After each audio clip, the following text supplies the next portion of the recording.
All right, so it's 3 o'clock. Let's begin. Okay. Good afternoon, friends. A hearty welcome to all of you to the third episode of Coffee and Childhoods by Kids Okay Please. Welcome, everyone. The topic of discussion for today is parenting trends in 2020. I'm Neha Khan.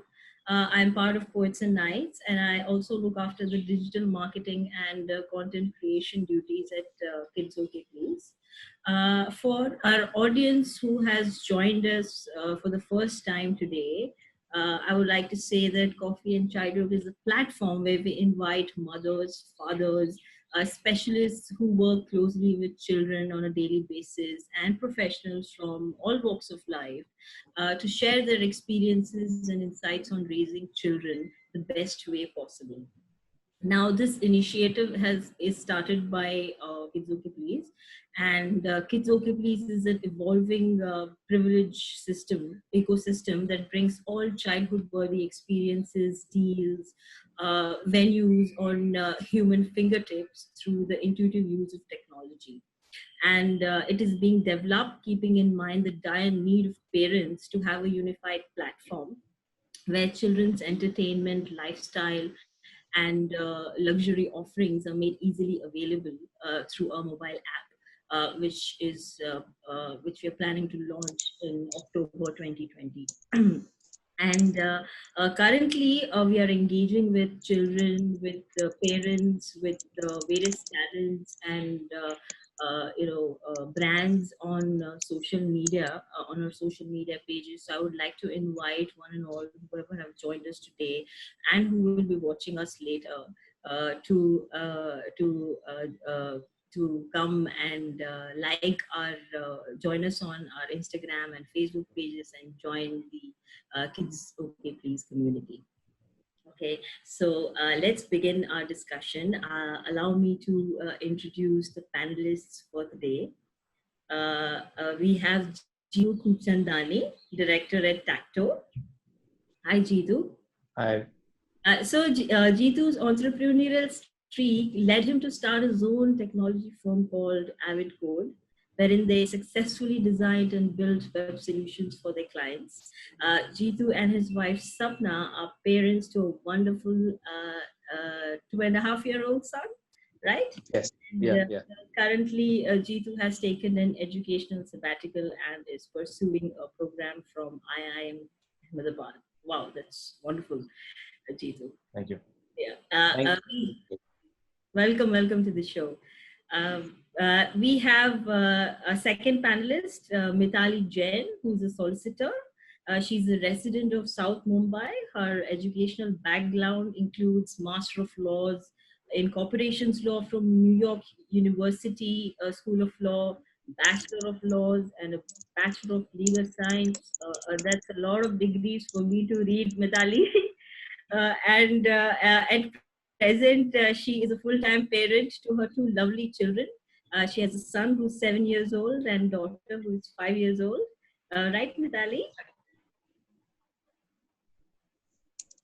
Yeah, that's right. Yeah, and her interests lie in various sporting activities and traveling, and she keenly engages in voluntary work. With the third panelist, we have Aditi Jennigeoff, founder of Agnita, right? Avigneta. Right. Aditi, lover of food and digital world.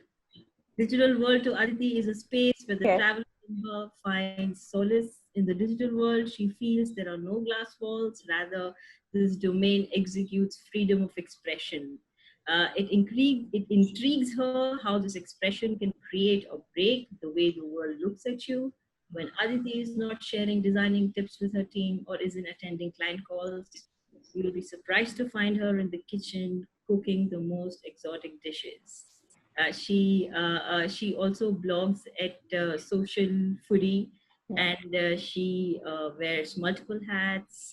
And her all-time favorite is that of the Superwoman.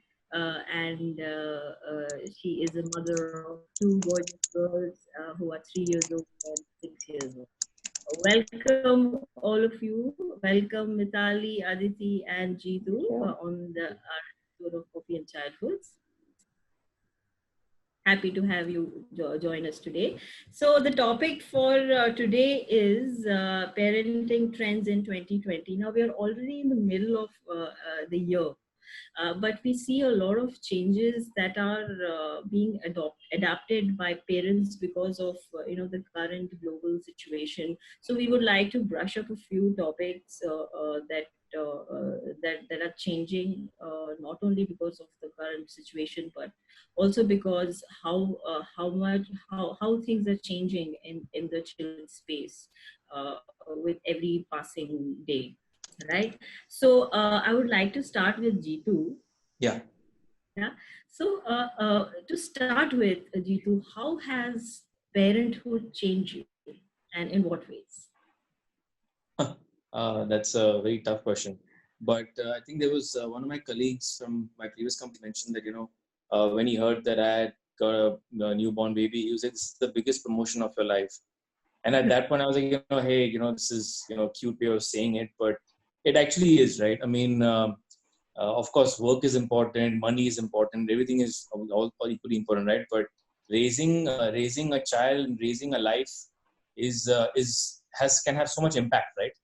You can actually influence the way the future generation thinks, how they behave, what they do in the world, how much money they spend, how much they save. So I think he was right to say that this is probably the biggest promotion we've got, in life. And yeah, I mean, it's been crazy. I'm not a very patient person, I would say, but he's teaching me life lessons. Wonderful. Yeah. What about Batali? How has parenthood changed you? I mean, to start with, I used to work like a crazy person with no time limit whatsoever. So my hours were, I went to work at 9 a.m. and it was 9 a.m. onwards. And now I think it's a complete switch where I'm a stay-at-home parent. I've stopped working. And I think the biggest thing for me is the fact that I've shifted my attention from work to home, which is a big one. And you realize, I mean, there's so many things that our mothers were doing for us, and we just took it for granted to a large extent. And like one thing has really stuck with me. My mother always said that, you educate a girl, you're educating a family. Wow. And yeah, I mean, I feel like I'm trying to sort of live that. Wonderful, wonderful, Mitali. What about Aditi? How So, has changed you? adding to these points, when we don't have children, we just feel we are too busy. But when you have kids, so that's when how not busy you were and how busy you are now. That's And secondly, I think, yeah. And secondly, I feel that a change that has come in me personally is now I watch everything I do and whatever I say. Because I'm being watched by my kids like all the time.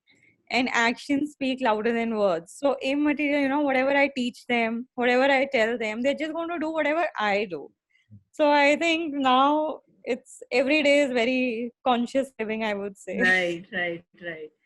That's true. So, Jeetu, we had a discussion yesterday, and Aditi mentioned that children, they imitate the parents, right? Yeah. Yeah. So now, what has happened is the way technology has, the usage of technology has increased so much. Even the parents are spending so much time, obviously, on their laptops and phones, because that is the need of the hour. Because most of us, are working from home, and Yeah. And then we also try to control the screen time for our children. So, how do you manage that? Keeping in mind that children should not imitate us parents. So good, very, very tough question. But I mean, I love technology. We build apps that kind of help us get everything on demand. Right. Everything's so much easier in life. But and also at the same time, you have to keep a balance with the kids, because screen time for them is obviously bad at this young age. Right? For us, we're a little more mature. We already understand right or wrong, but it's kind of a vicious kind of cycle. With the right balance, with the right understanding and explanation as to why it's not good to use too much screen time, because they call it an idiot box for a reason, right? You can't. I mean, your creativity is limited. The more you do with your hands and legs, run around, it just helps brain growth, right? Instead of sitting in front of a TV, right? So it's a fine balance. So with Sabir, we kind of restricted to 1 hour a day in the evening. He loves Black Stallion, so we let him watch a couple of videos on that, and that's it, right? If he wants to listen to music, we have Alexa that he listens to music on, and what I do with him is I make him let me choose a song, and then he chooses a song, right? So it's kind of balanced, not just he gets his way all the time, because now with Alexa also, right, it's on demand music, right? I want this song. No, hold on, let the song finish. Papa play his song, and then you get your turn, right? So he has to wait, right? I mean, that's how I'm trying to build, that into him. I mean, small steps, but yeah. And Mitali, how do you think technology is shaping young children? So, I mean, admittedly, technology is the need of the hour. But having said that, I'm a little archaic in the way I think about this, purely because I think that there's a lot that kids can learn hands on as opposed to just glued in front of a screen. And today, unfortunately, the screen is sort of taking over every aspect of their life. I mean, in the current situation, not like anybody has a real alternative. But having said that, at least what we try to do is we don't have fixed TV time, at least for the kids. It's basically if they've got online classes, then that's their screen time. And whatever assignments you need to do, so be it, because now those are mandatory and they can't help it. Yeah. But beyond that, we encourage, I mean, we've actually been spending so much time with them that we're physically playing a lot of board games, we're playing in the house, we're developing new skills, lots of experiments. Nobody's going to get this opportunity again. And I mean, it's really how you choose to capitalize on it. So I mean, a given opportunity where the kids will come to us and just tell us, listen, we want to watch a show, and we'd be like, okay, we realize that they've not watched any screen in a few days, then fine, you know what, you can watch an hour.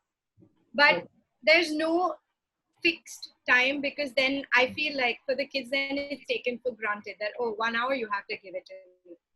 So for us, it's very flexi, and somehow it's worked. It's working really well. They don't ask for screen time daily. And yeah, so in fact, we had shielded the kids from screens completely till they were 3. Right. And Aditi, what has been your experience about when it comes to online classes, homeschooling? Because like Jeetu mentioned, and Mitali as well, the amount of time that children are spending on the screens, be it a mobile phone or a laptop or a tablet. So, what are your thoughts and what are your experiences about this? So I am totally pro about homeschooling, Okay. but I am not so in much, concurrence for online classes. So Okay. first of all, like my kids are 6 and 3. So anyways, till now we've been keeping them away from the screen. Right. So I do allow them screen time. So, but that's like, 20 minutes thrice a day. So that again turns out to be like 1 hour a day. But now I actually have to pull my children to sit in front of the screen to attend the classes. Right. So it's like now maybe, so now what will happen is that I'm going to to online. The new normal won't take for long. Let's say a couple of years maybe. And after that, we would actually be to soft skills. Aditi, I'm sorry to interrupt you, but your voice is breaking. Is it for all of you, Mitali? Yes. Yeah. Aditi, I think we've lost. Is it okay now? No. Is it okay? We can't see. We You can't can't. see the video. Okay. Neha, is it okay if I connect again? Just give me a Sure. minute. Yeah, I'll just try connecting again. Yeah. So I would like to tell the kids team at the back end to please accept Aditi's request to join the meeting again, please.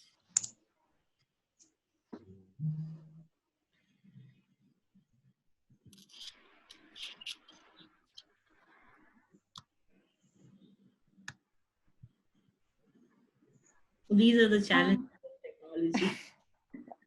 So is it better now, Neha? We can hear you. I can hear you. Yes, I can see your video. Okay. Yes, yes. Yeah. Yes, so we are back on live. Okay. Yes, Aditi. So, Yeah. So now it's like, we've been pushing the kids to sit online. And then later we would actually be facing an issue wherein, the kids will get used to of studying online. And, it'll be difficult for them to sit and concentrate in a live class, in a physical class. So I feel, so there is no way other than online classes, but I still feel, the timing for the online classes shouldn't be more than an hour or an hour and a half a day. I think that is enough for small kids. Because they are not going to give up on their entertainment screen as well. So there has to be a balance between studying and entertainment and plus managing the screen time. okay, okay. Thank you, Aditi.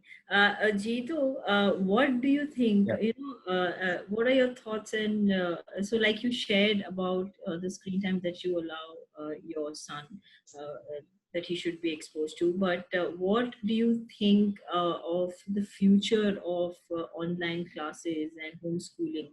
Because we see this trend now, obviously, because it's the need of the hour. But do you think that this trend is here to stay? Yes, yes, it is. Even, I mean, although now with the corona situation, etc., right, is definitely here to stay, and it's not entirely a bad thing because it's very scalable. If you think of the kind of reach Byju's has, or the kind of reach Udemy have, Coursera has, it's incredible, right? And learning should be for everybody, right? Not for a select few. So I think it's definitely here to stay. I'm obviously for online classes, but yes, it has to be balanced with playing cricket, getting hurt, running after snails or butterflies or whatever, right? So it's got to be a balance, right? But online classes is only going to go. I mean, if they've been tracking how Byju's growth has been coming across, even Geo's getting to platforms, learning platforms, it's definitely here to stay, right? I mean, it's convenient, it saves you time, it's more efficient, it's you can start and stop and pause. I mean, there are a lot of pros and cons to it, right? But yeah, it's definitely here to stay. We just have to get a balance into it. That's it. There's nothing else to it. Yeah. Indeed. And Mitali, do you face any challenges when it comes to the online classes? You said it's been a great experience right now. So I would like to discuss this in the sense that I want I want our parents, the parents who are watching us right now, to understand what are the benefits. Online classes, for kids being at home, what are the benefits for the children as opposed to going to the school. Of course, this is right now we are thinking about the pandemic, but I want to also know, like Jeetu said, this trend is here to stay. So in the future, if a parent wants to decide, so what are your thoughts? I mean, I think online schooling is great because to a large extent, it lets the child be. You have classes for a particular time and they have the time to sort of the time out, which otherwise in school, you're really within the school environment and you may not be physically studying, but the environment is not a home environment. And it's never going to equal a home environment, the school environment, as close as it can get. So in that sense, I mean, I think it's a great balance, the online schooling, because the kids are working when they have to, and then they have complete time off where they're doing exactly what they like, unstructured. Mm-hmm. And I think that's the main benefit of it, that they get enough of unstructured time to do absolutely what they like. I mean, my kids are very involved in role play and they do a lot of physical stuff within the house itself. So, I mean, and plus, like, there's no schedule, no going to classes, no running late. I love that I'm nagging them a lot lesser. In fact, hardly. There's no rushing them for anything, barring that they need to get certain assignments turned in. But I think the kids have become a lot more responsible. And I mean, this situation has really matured them overnight in that sense.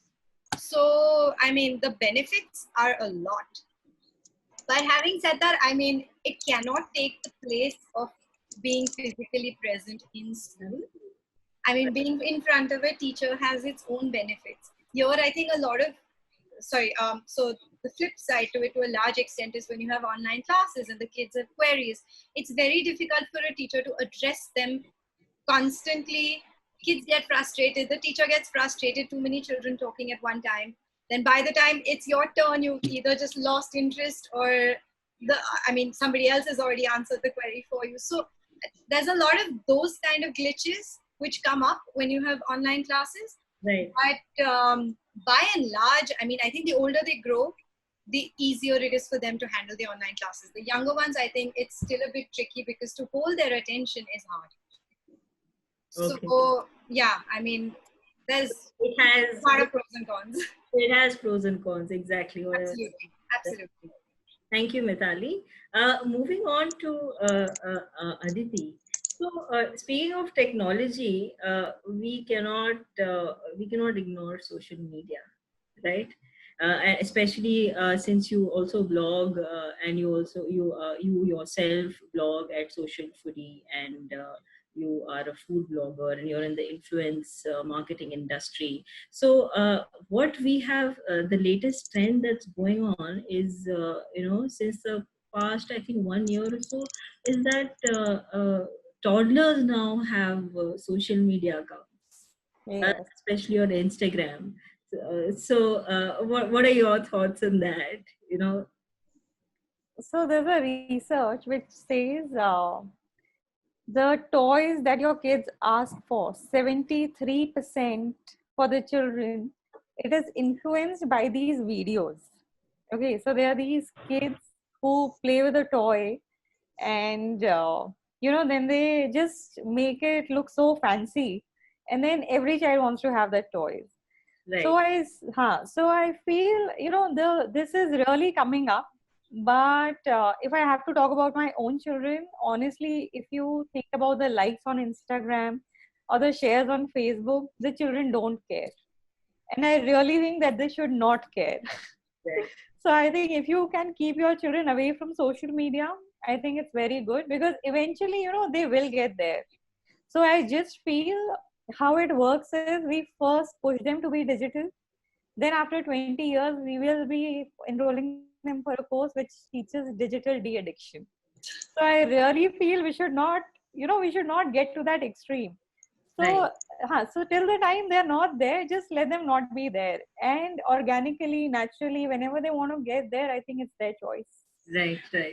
Yeah, and Jeetu, what are your Yeah. thoughts on this? So one thing that you mentioned earlier as well is that how technology is making young children of today impatient, and you work in this field, in on-demand services and things like we are living in the instant gratification era. So that's somehow making children impatient, and you make ways to inculcate patience in your son. So what do you think, the role of social media and technology? Yes, there are good things about social media, but then what do you think when it comes to exposure to children?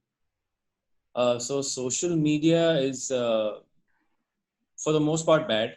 I mean, I was also part of social media way back when. I'm only on LinkedIn now. I think when Radiksha was trying to get my handles, she was like, "You don't have Facebook and Twitter." I was like, "No, I don't."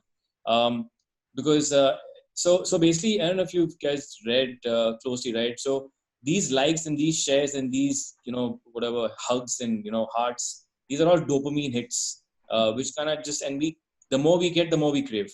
So and it's bad for us as adults. So for kids and toddlers, it should be a criminal offense to have them on these platforms, right? There's no way they should be on it. It's really bad. So Facebook, all these platforms have these restrictions of age group and all that. correct. Yeah. So yes, I agree with you that during early childhood, yes, they should not be exposed to social media absolutely not. The trend is going on right now about parents creating social media accounts of their children, and that's something that most of the parents are doing. So wanted to understand from that point of view. So the only thing that digitally I've done for Sabir is create a Gmail account for him, because I know that's going to be important regardless, right? But creating a social media handle for him, I don't see much of a point to it. Yes, if I want to share something about him, I'll use my LinkedIn page or my blog or whatever, right? Or a Medium article. But I don't see much impact of having a social media handle for toddlers, especially not because it's up to us, right? The this kind of appreciation or attention, the more we give them, the more they'll want it. They might get it now once they're with us for like 15, 16 years, but once they go in the real world, they're not going to get this. They're not going to get, oh, you're so good, you're so smart. No, dude, you're an idiot. Come on, buck up, right? So so Simon Sinek has this great video on millennials, right? This is obviously a lot older kids, but it's just going to keep progressing.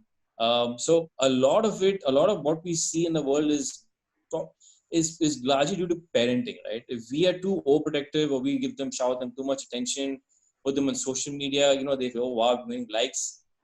What do the likes mean? I mean, come on, like you and I know it don't mean much. So I mean, it's up to us to make sure that they are as close to reality, before they go out there. Otherwise, it'll be tough for them to manage, right? Right. Yeah. So moving on to the next trend, Mithali, we see a phenomenon about gender neutral parenting. So gone are the days when we peg our children, in the sense that when it comes to buying toys or playing with toys, a young boy should not play with dolls, or your daughter should not play with cars or action figures. So we see more awareness in parents when it comes to raising their children, and getting them aware of the fact that it's okay to like what you like, and continue your interests. So what do you think? I absolutely agree with you on that. Basically, I think end of the day, what do we want our kids to be? We just want them to be happy with who they are. And really, how are you going to be happy with who you are when all you've heard all your life is, you can't do this, you're a boy. You can't do this, you're a girl. Do this because you're a boy, or do this because you're a girl. Yeah, I think those stereotypes are gone now. Everyone is very aware of the fact that anything you do is okay. In fact, I mean, I'll use my own example. The first toy that we got my son was a doll, because we were expecting, and he was hardly 2. And the first real toy that he remembers was a doll. And I mean, today my daughter is 5 and she plays with superheroes. But I mean, that's what it is, and that's okay. They have their own, yes, but there is a distinct difference in the way they both play with it. Like my daughter will make the superheroes also mama papa, and my son will make the superheroes action heroes. But it's not like I'm going to stop one or the other because he or she is a boy or a girl. Sorry, Neha, are you there? Not there. Yeah, she's. You don't know? Yeah.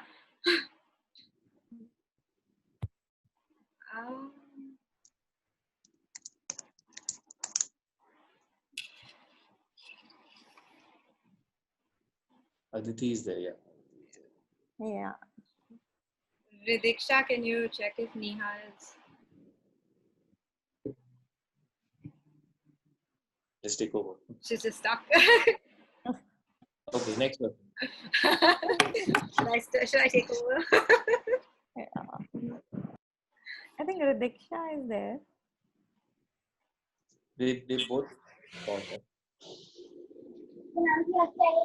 I'm here. I'll just check with you. Yeah, Ridiksha.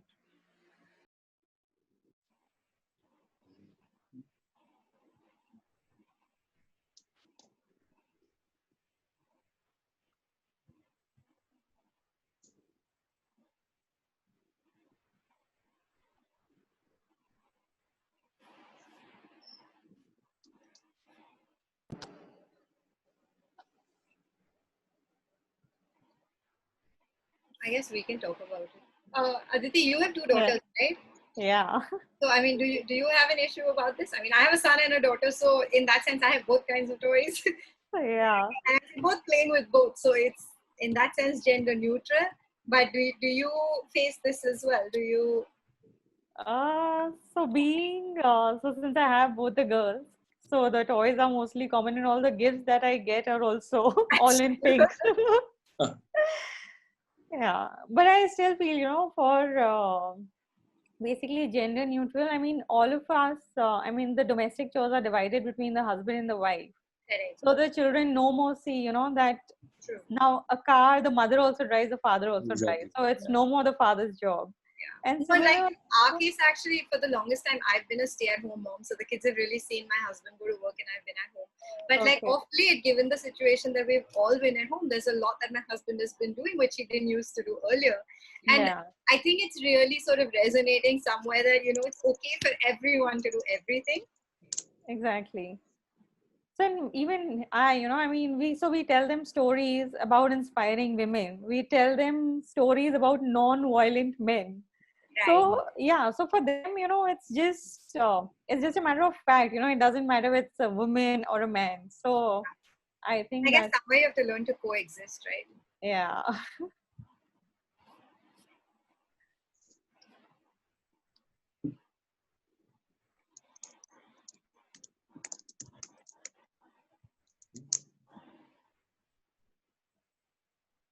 She's back. Hello, Yes. everyone. Hi, Neha. We took the discussion forward. Yeah, I got dropped and I was trying to connect. Thankfully, I got connected Not a again. problem. We had our own interstate conversation on this topic. Yeah, and this is the thing about the technology and the challenges. So yeah, thankfully I got reconnected again. So sorry everyone to get dropped out. So we'll continue with the discussion. Yeah. Yeah, Mitali. So I was asking you about Gender gender neutral parenting. Yes, Yeah.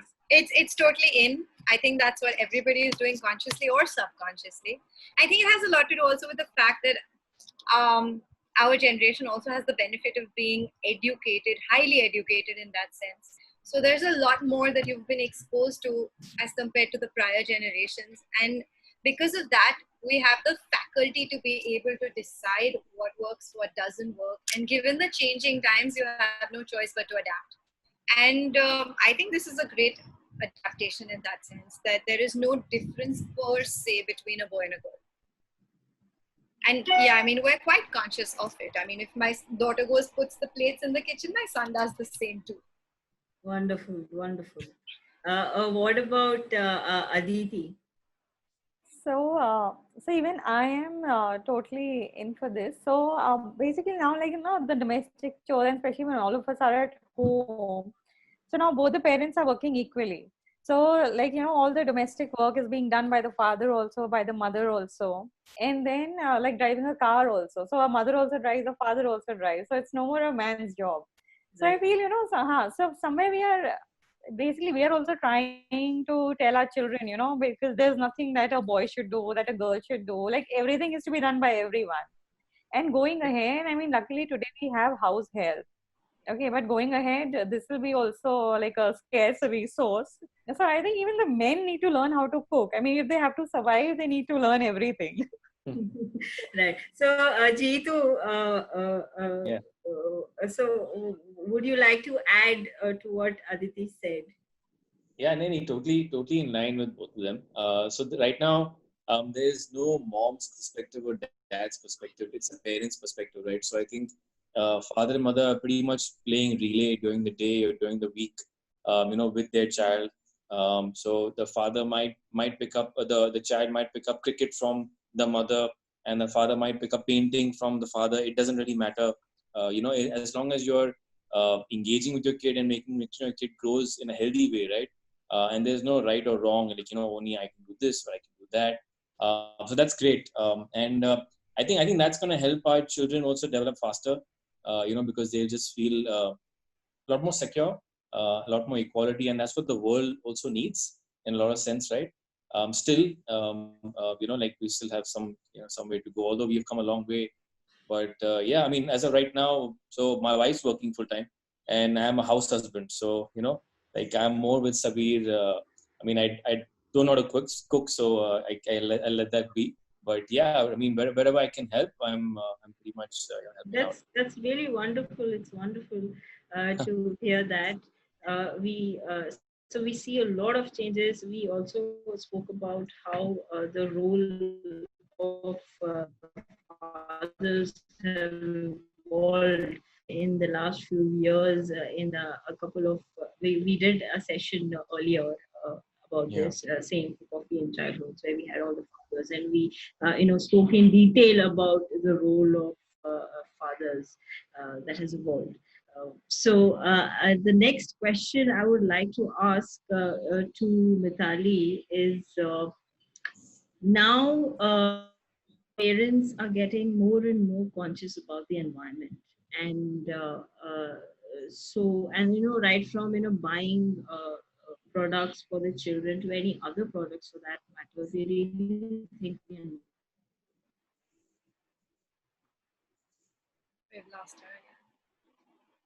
Yeah.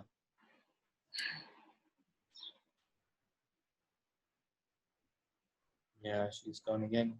Yeah.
Okay, I'm back in.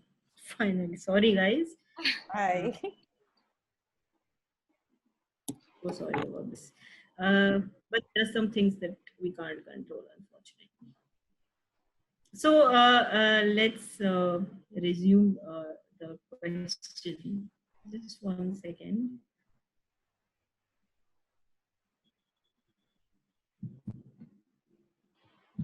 Yes. Yes, Mithali. So we were talking about eco-conscious parenting. Right. Yeah.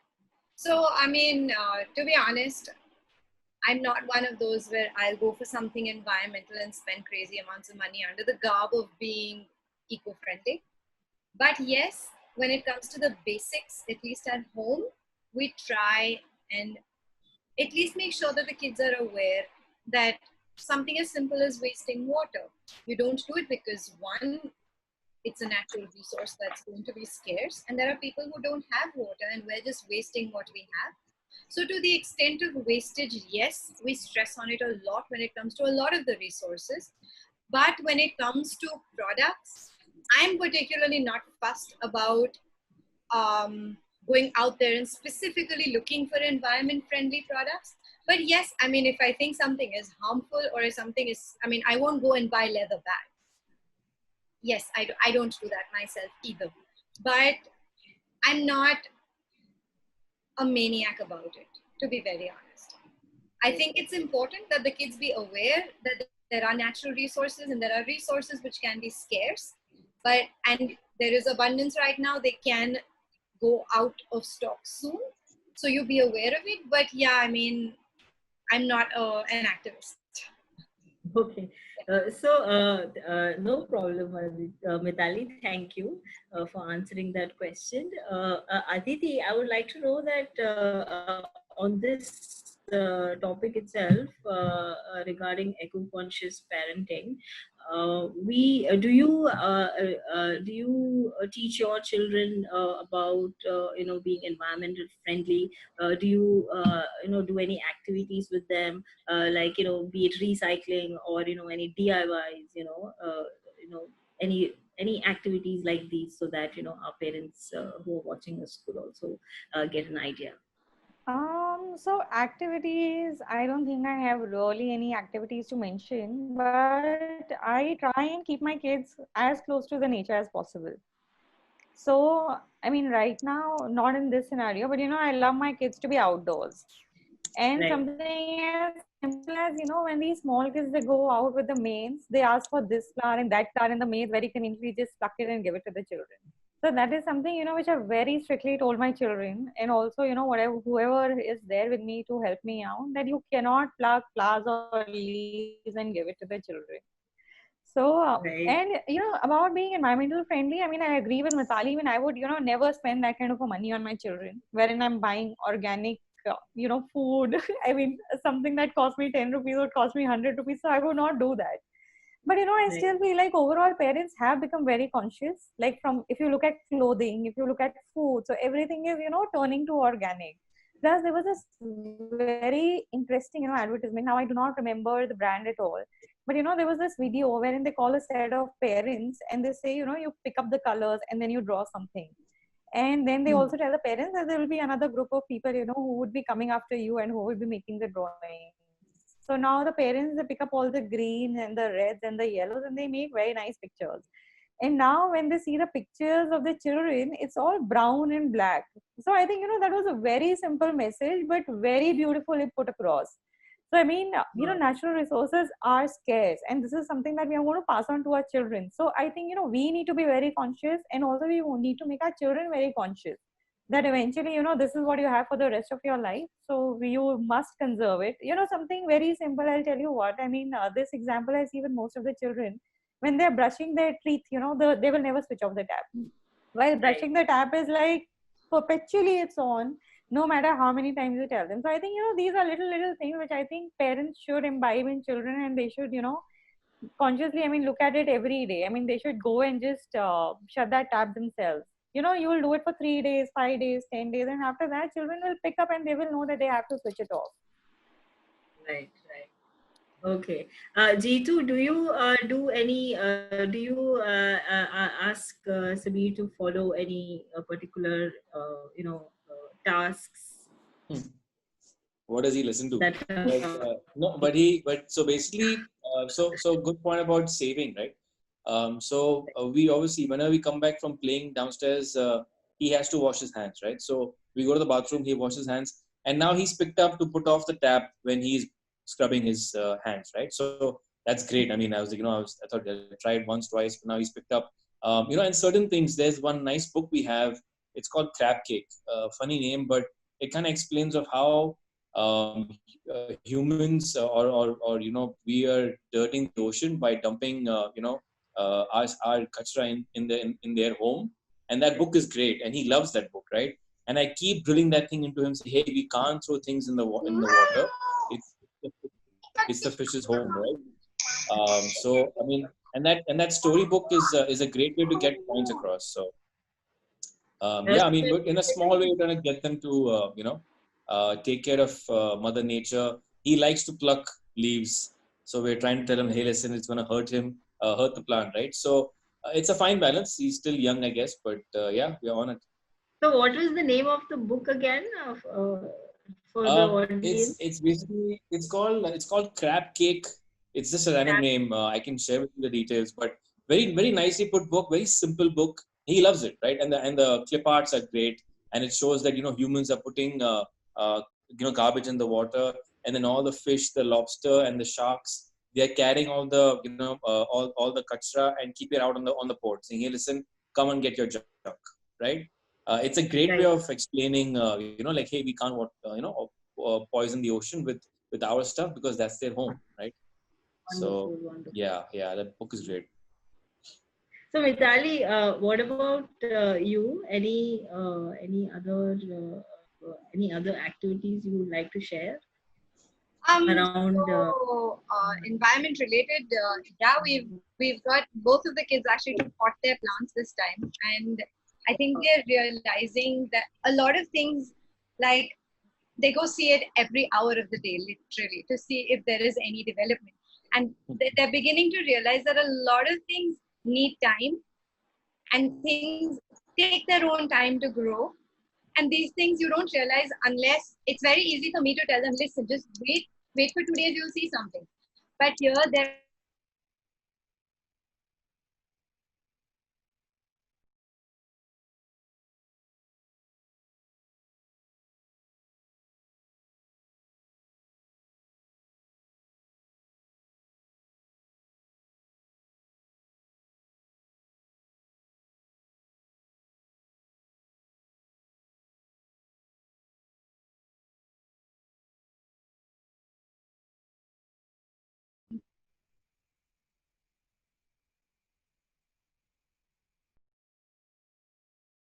It's wonderful to watch children,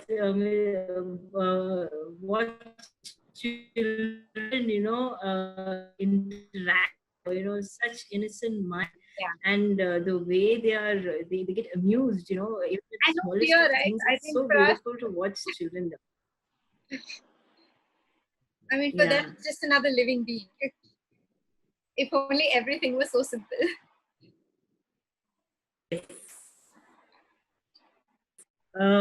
So I would like to ask one question about this. Something now parents are really, reading up a lot and doing a lot of research and trying to, figure out what is the best line of education for their children. And now the awareness is so much that parents are trying to see what sort of there are different philosophies of teachings, right from Montessori to Waldorf. So Jeetu, I would like to ask you, what are so how important it is, it has become now, because we didn't have this earlier, that that you determine one philosophy of teaching for your child, because there are so many different philosophies of various schools. So how do you determine which philosophy of teaching to choose for your child? That's something that our audience will also like to know, who are new parents, who are expecting parents. Sure. Over to you, Jeetu. Yeah, that's another tough one, right? Because the more I think the humans are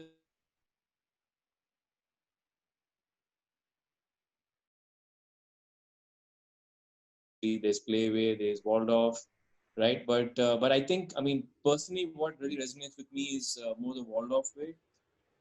We were trying to get into one of the schools this year, but that didn't happen. The idea there is that, I mean, it's actually simplified there, where the first 7 years you don't teach the kid any logic, any maths or whatever. Like, they just keep it very simple. They use their hands and legs. The more they run, the more they'll learn. And I thought that's all kind of bullshit initially, right? But I came back home from an info session and I saw Sabir.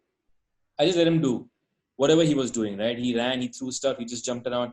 And I could just feel like ever since that time, every week, I just felt like he was just like, he could say a lot more words faster if he was just like active, right? So, I mean, I think there is some merit. Of course, there's merit because this 100 years, they're doing a really great job. And I think it's a most simplified way of living. It's not about competing with others. It's about improving yourself. And while that sounds, very easy and very story like, but I think that's great, right? If you look at all the greats, right? Jeff Bezos or Guy Kawasaki or any of these people who have done really well, they look at themselves. Like even Virat Kohli, right? He doesn't look at any of the others. He improves himself, right? So I think there is a good similarity in what Waldorf is teaching and what Virat Kohli has become or Dhoni has become, right? Dhoni doesn't look at outcome. Every interview he's like, the boys played well. Yeah, we didn't win, but we followed process. I mean, that's great, right? I mean, and I'm seeing a similarity between how Dhoni, Virat, Jeff Bezos have done things and the way Waldorf is trying to teach them, right? I mean, that's what I can gather from that. But of course, I mean, it depends on it depends on how you can get into school, not get into logistics. But yeah, I think Waldorf is great. Along with that, Playway is also a good way, at least initial years, to get them going. Right? So it's become important now for parents to identify which school of teaching they would like to follow. That has become a trend now. Do parents really focus on that? No, I think it's more of the parent mindset, right? If the parents are like highly competitive, they probably want a very maybe Ivy school or ICC school. Like, hey, listen, my kid has to get 80, like 95, 100, whatever, right? That's their outlook, right? It's right or wrong. I don't want to judge, right?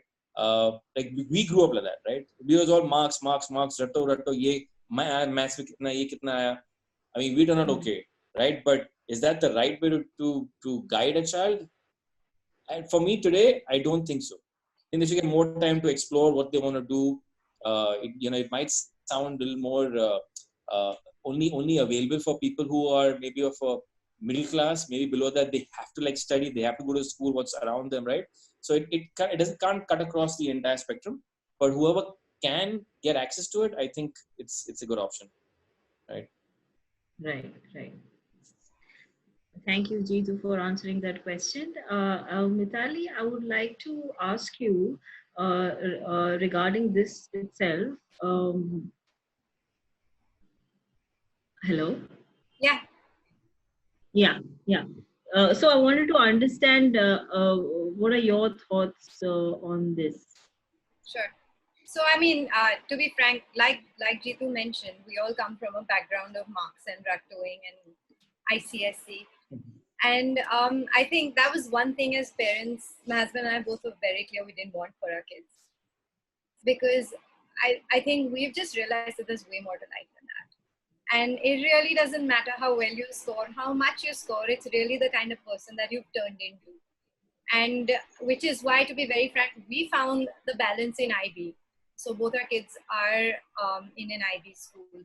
And yes, to an extent, it does have a certain financial concern attached to it that a lot of people take into consideration.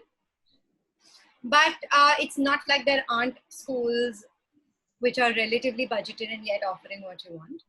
But having said that, about IB, we found that the most practical board in terms of where you're teaching a child to become self-sufficient, at the same time, there is a certain amount of discipline in syllabus where you're covering what needs to be covered. And at the same time, you're growing at your own pace. And I think pressure is one thing that we didn't want for the kids, because at least at an early age, that's not something that you thrive on. And Yes. maybe going forward in life, yes, you So learn to deal with it. Yeah, so my next question was exactly that. So there are so many things that we want our children to do. Yes, study and be themselves, things like that, be creative.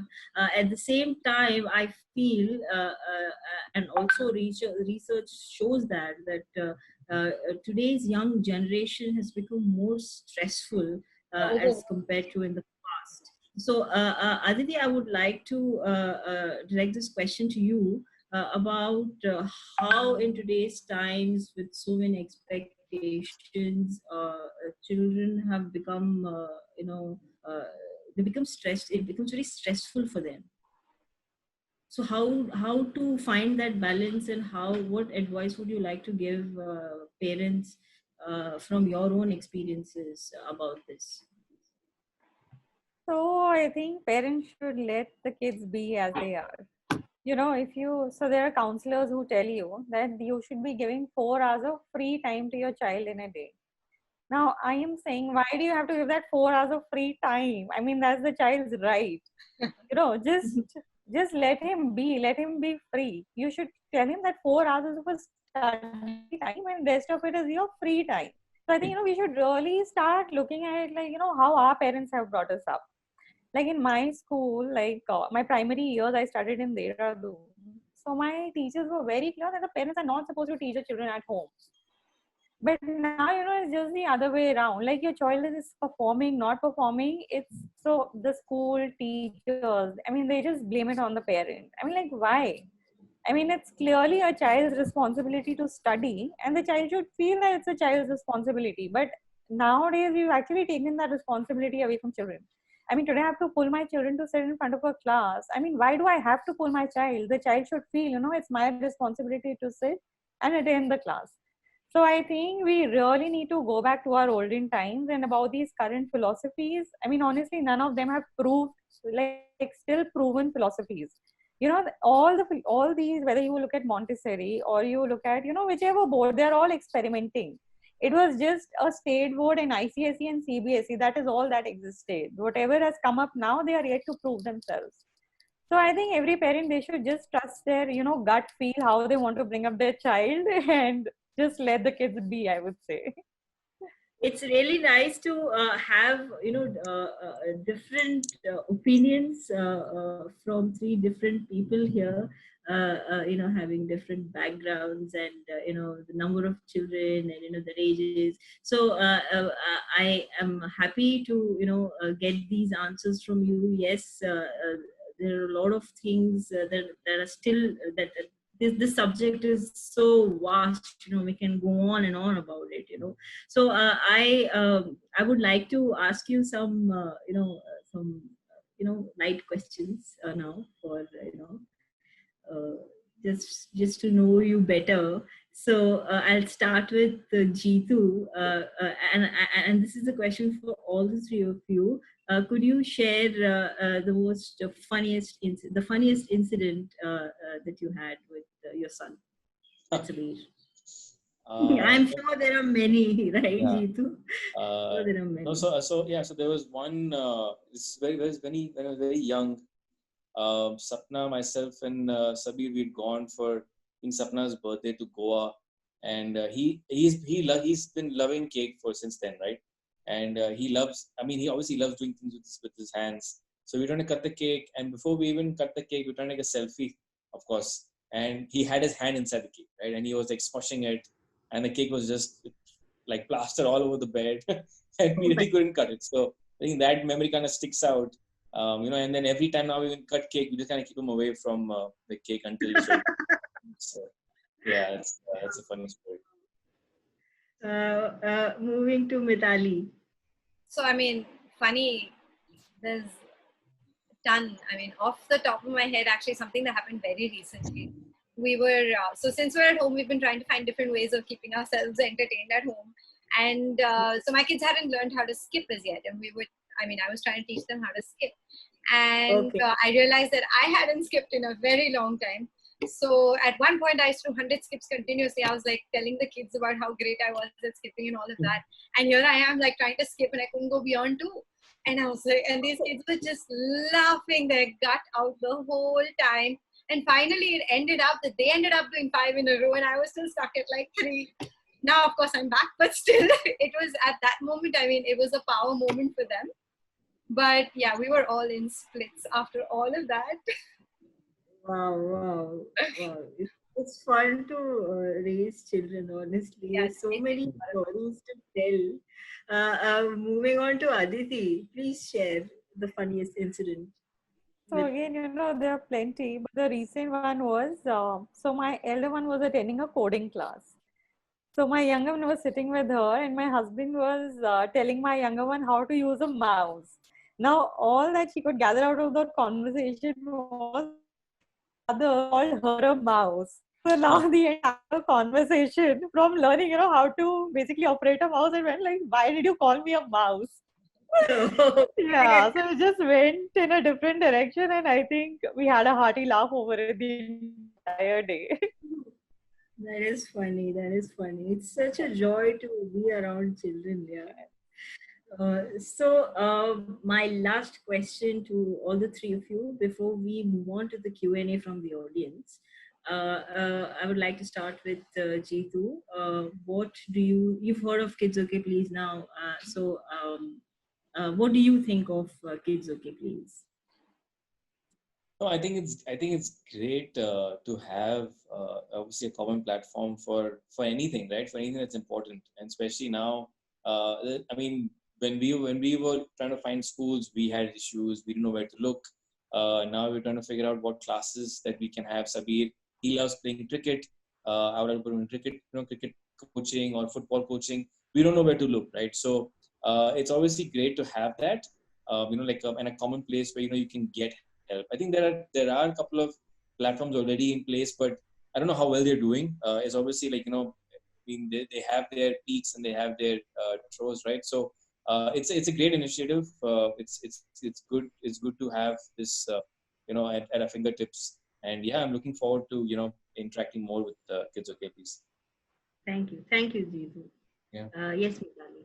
Yeah, likewise. I mean, it's great to have a one-stop shop in that sense, where you don't have to go scouting around or googling for varied. So even the heads, the broad heads that are covered so far, are really interesting and perfectly apt.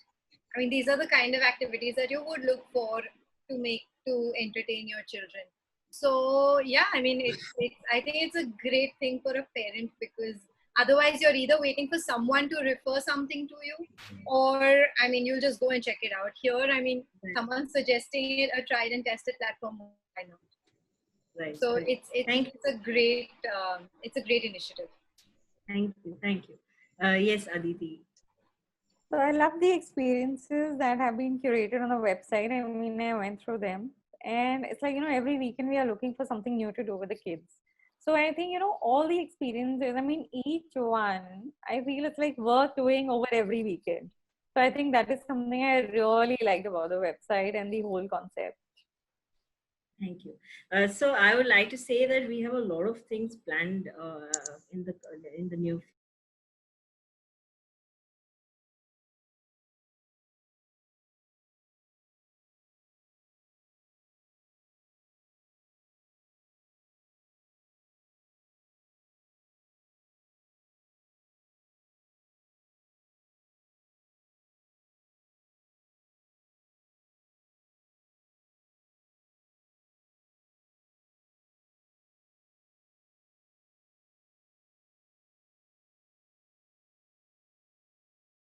What we see today is that children's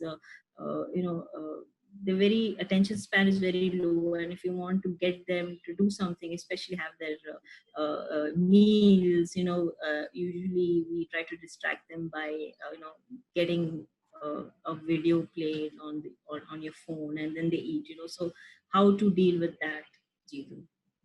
Yeah. So it starts with us, right?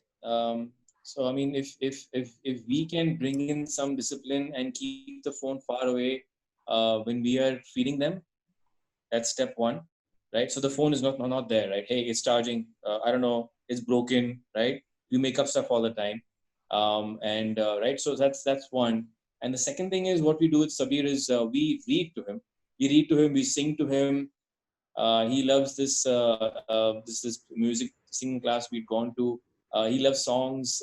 He likes storybooks. We make up stories about fictional characters, right? I mean, the idea is that it's our fault. I think more than their fault that they want the phone, because that means we're just not engaging as well as we should with them, right? I mean, it's our bad. So I think we have to just work harder, because we have. I mean, it's up to us, right? So so tell them stories, make up stories. It'll be painful to keep the phone away, because even like after some time you go, hey boss, just take the phone, like eat, right? It's easier said than done. But sometimes if he wants to like take a walk, he says I want to take a walk. Go take a walk and come back, and then we'll eat, right? So let them, yes, as Aditi was saying, let them be a little bit, keep the phone away so that the phone is not there. Hey, can't help it, right? Yeah, and just engage them via stories. Via we make him do some cutting. He likes using scissors. He likes painting. He makes a huge mess. I mean, just do what you want to do, but no phone, right? I mean, that's what we try. Yeah. So next question is to Aditi. Well, what is the most favorite activity that you engage with your children? Dance. That is something that they love to do. And and especially, now when you cannot take the children outdoors, I think it's an excellent activity. And, there's no end time to it. They can just carry on with it for as long as you want. Nice, nice. So it also, it's not just a fun activity. I would say it also, it's also a form of exercise. So we have quite a few dance class activities on Kids Okay Please, just for that, so that during this pandemic, when our kids are indoors, they should get some sort of exercise, and be active. That's cool. We have a question for Mithali. What has your experience been like as a parent of 2 children? Has it been too hectic? It's been a bit of everything. I mean, it's got its ups and downs. But to be honest, I think the pandemic has been the best. It's been the best of me, I feel. Yes. So that's something that most of the parents are saying, that like the first thing that will come to your mind is, okay, your kids are always at home, you're working as well, you're on your we might have jobs, we have a lot of household chores to do, and we would expect that it'll be a little frustrating, or it'll be more a little tiring side to have children at home. But what I hear from parents when I'm speaking to them about their experiences of the lockdown is that they're getting more time with the children, and it has shown a positive outcome, when it comes to family bonding and Huge spending more EQ time. development time for the kids. Yes, and a lot of memories being built during this time. Children are, we are getting our children to, do these household chores with us, and it's something that all the parents that I've spoken to have said the same thing, that this has really got them closer to their families, and children are getting more time. So that's wonderful. So we have exceeded our time, actually. So I would like to conclude this session.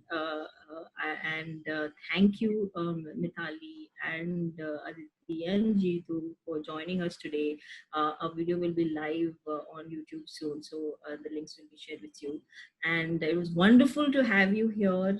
Do join us on our pages, so that we can stay in touch, and hoping to talk to you, and stay in touch with you. Thank you all. Thank you So much. Thank you for having us. Bye. Thank you. Bye-bye. Bye.